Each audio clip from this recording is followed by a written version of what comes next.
Hello everyone, welcome to the channel of Bio and Chem Buddies. Here आज हम study करने वाले हैं टिश्यूज़ के बारे में, जो कि फर्स्ट चैप्टर है क्लास 7th का biology first chapter tissues. Tissues को पढ़ने के पहले हमें उसके डिफरेंस के बारे में, जो कि प्लांट टिश्यू और एनिमल टिश्यू के डिफरेंस के बारे में हमें जानना बहुत इम्पॉर्टेंट पार्ट है. Coming on to plant cell and animal cell, sorry for the disturbance. Coming on to plant cell and animal cell. जो प्लांट सेल है वो ऑब्वियसली हमारे प्लांट्स में पाए जाएंगे, और जो एनिमल सेल है वो हमारे एनिमल्स में पाए जाते हैं. जो प्लांट सेल है वो ज़्यादातर बड़ा होता है साइज़ में as compared to animal cells. Animal cells plant cell हमेशा बड़ा होता है. उसका रीज़न ये होता है कि जो फंक्शनली बेस्ड होता है, तो एनिमल सेल्स में सेल्स का जो ग्रोथ है, या जो एनिमल सेल्स वेल डिफाइंड होते हैं, और एनिमल सेल्स में बहुत सारी गोल्गी बॉडीज़ वगैरह सब बहुत सारे फंक्शंस कैरी ऑन होते हैं, तो वो लार्जर स्पेस वगैरह कंज्यूम नहीं करके एनिमल सेल्स छोटा होता है और प्लांट सेल्स बड़े होते हैं. Then the main difference between plant cell and animal cells वो होगा कि प्लांट सेल्स में सेल वॉल प्रेजेंट होता है एंड एनिमल सेल्स में सेल वॉल एब्सेंट होता है, प्रेजेंट नहीं होता है. वैक्यूल्स के बाद पे आए तो वैक्यूल्स प्लांट सेल में बड़े होते हैं और एनिमल सेल में वैक्यूल्स छोटे होते हैं. प्लांट सेल्स के जो वैक्यूल्स होते हैं वो छोटे होते हैं. सेंट्रियोल्स प्रेजेंट होते हैं एनिमल सेल्स में, जो कि एब्सेंट होते हैं प्लांट सेल्स में. प्लास्टिड्स के बारे में बात किया जाए तो एनिमल सेल्स में एब्सेंट होते हैं और प्लांट सेल्स में प्रेजेंट होते हैं. कमिंग ऑन टू टिश्यू, कि टिश्यू क्या है और हम टिश्यू के बारे में क्यों पढ़ रहे हैं और कैसे पढ़ेंगे तो हमारे लिए वो इजी होगा. Coming on to the part cells. जो टिश्यू की स्टडी होती है उसको हिस्टोलॉजी कहा जाता है. तो study of tissue is known as histology. तो उसके पहले हम जान लें कि टिश्यू क्या होता है और कैसे बना है, और हमारे बॉडी में उसका कैसे फंक्शंस होता है. जो टिश्यू होता है वो बनता है सेल्स, जो कि हमारे बेसिक यूनिट है, बेसिक स्ट्रक्चरल और फंक्शनल यूनिट होते हैं सेल से. बहुत सारे सेल्स जब साथ में आते हैं तब वो बनाते हैं टिश्यू. जब बहुत सारे सेल्स साथ में आते हैं तो वो बनाते हैं टिश्यू. जो टिश्यू होता है वो एक पर्टिकुलर फंक्शन के लिए रेडी होता है, उसका एक पर्टिकुलर फंक्शन होता है. सेल्स और टिश्यूज़ में डिफरेंस क्या होगा कि जो टिश्यू होता है वो पर्टिकुलर फंक्शन करता है, एंड जो सेल्स होता है वो सारे फंक्शंस करते हैं. उनके लेवल पे वो सारे फंक्शंस करते हैं. लेकिन अगर हम बॉडी के कंपेयर में देखें तो हम सिर्फ सिंगल सेल को नहीं पढ़ सकते. हमें पढ़ना होगा ऑर्गन सिस्टम वगैरह. तो हमको वो जानना होगा कि वो बने कहाँ से हैं. तो जो सेल होता है उससे मिल के बनते हैं टिश्यू. बहुत सारे टिश्यूज़ मिल के बनते हैं ऑर्गन. बहुत सारे ऑर्गन मिल के बनते हैं ऑर्गन सिस्टम. एंड बहुत सारे ऑर्गन सिस्टम मिल के बनती है एक ह्यूमन बॉडी. तो जो सेल होता है वो बेसिक यूनिट होता है. बेसिक सबसे छोटा यूनिट बॉडी का वो स्ट्रक्चरल और फंक्शनल यूनिट होता है. वही हमारे बॉडी को स्ट्रक्चर प्रोवाइड करता है और वही हमारे बॉडी के फंक्शंस भी कैरी आउट करता है. एक छोटी सी सेल जो कि हम इवन अपने आँखों से नहीं देख सकते हैं.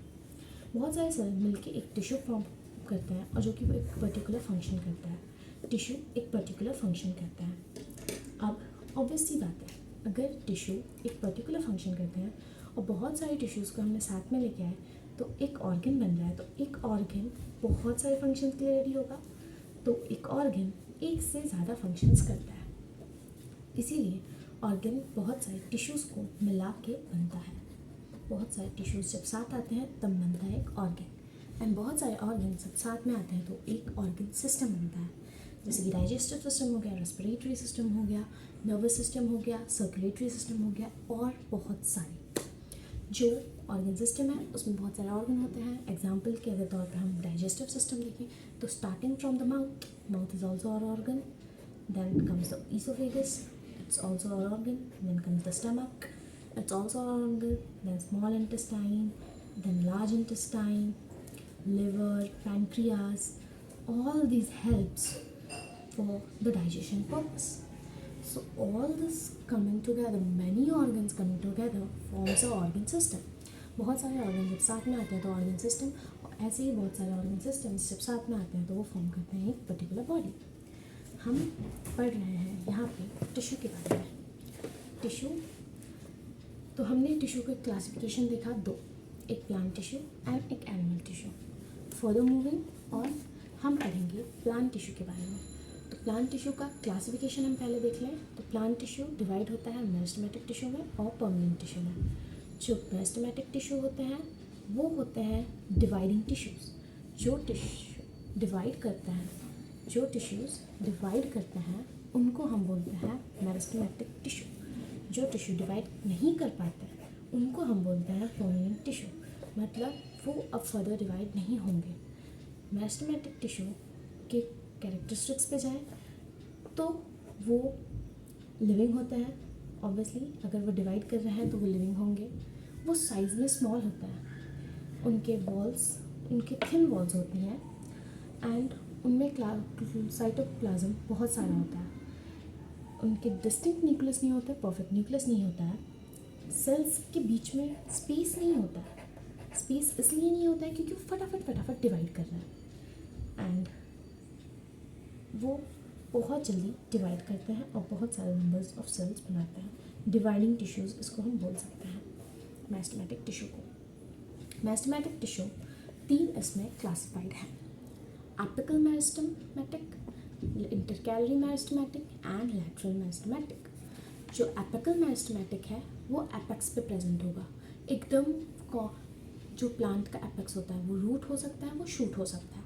जो एपेक्स पे प्रेजेंट होता है उसको एपिकल मेरिस्टेमेटिक, जो इंटरकैलरी नोड्स के पास में प्रेजेंट हो उसको बोलते हैं इंटरकैलरी मेरिस्टेम, एंड जो लैटरली प्रेजेंट हो, जो कि ब्रॉड करने में प्लांट का हेल्प करता हो, उसको बोलेंगे हम lateral meristematic. Then coming on apical, जो एपेक्स पे होता है प्रेजेंट, यहाँ पे वो हो सकता है शूट के, वो हो सकता है रूट के, उसको हम एपिकल मेरिस्टेमेटिक बोलेंगे। जो नोड्स पे होता है प्रेजेंट, प्लांट के नोड्स पे, उसको बोलेंगे हम इंटरनोड। एंड जो लैटरली प्रेजेंट होता है प्लांट को ऐसे चौड़ा करने में, उसको हम बोलते हैं lateral meristematic. Apical meristematic are found on growing tips of root and shoot. Root और शूट पे वो पाए जाते हैं। These tissues are responsible for increasing the length of root or shoot. Length को इंक्रीज़ करने में, प्लांट की लेंथ को इंक्रीज़ करने में जो हेल्प करते हैं वो होते हैं हमारे apical meristematic tissues. Then comes the intercalary meristematic.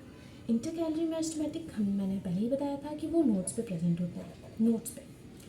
तो नोड्स, इंटरनोड्स और मोनोकॉट लीव्स जो होती हैं, मोनोकॉट लीव्स उनके बेस पे भी प्रेजेंट होता है। उनके बेस पे, कहाँ पे? मोनोकॉट लीव्स के बेस पे प्रेजेंट होता है इंटरकैलरी मेरिस्टेमेटिक। ये ब्रांचेस की ग्रोथ में हेल्प करते हैं एंड इवन ओवरऑल प्लांट की ग्रोथ में।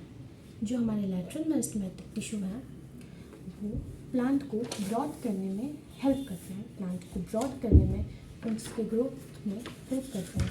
वो होता है हमारे lateral meristematic tissue. Lateral meristematic tissue कहाँ पे फाउंड होता है? वो जो हमारे जाइलम ऑफ फ्लोएम होते हैं, जो हमारे कंडक्टिंग टिश्यू है, जिससे हम फूड और वाटर, प्लांट्स लेते हैं फूड और वाटर जो लेते हैं, जिससे फूड का वो करते हैं, उसको हम बोलते हैं फ्लोएम। और जो पानी के लिए है उसको हम बोलेंगे जाइलम। इनके बीच में जो प्रेजेंट होता है वो होता है lateral meristematic, lateral meristematic tissue. ये टिश्यू को केमियम भी बोलते हैं, केम्बियम। वो ग्रोथ, प्लांट की ग्रोथ इंक्रीज़ करने में, यानी चौड़ाई इंक्रीज़ करने में हेल्प करता है। नेक्स्ट क्लासिफिकेशन होगा हमारा परमानेंट टिश्यू, जो कि हम देखेंगे नेक्स्ट क्लास में। Thank you, and if you like the video please subscribe.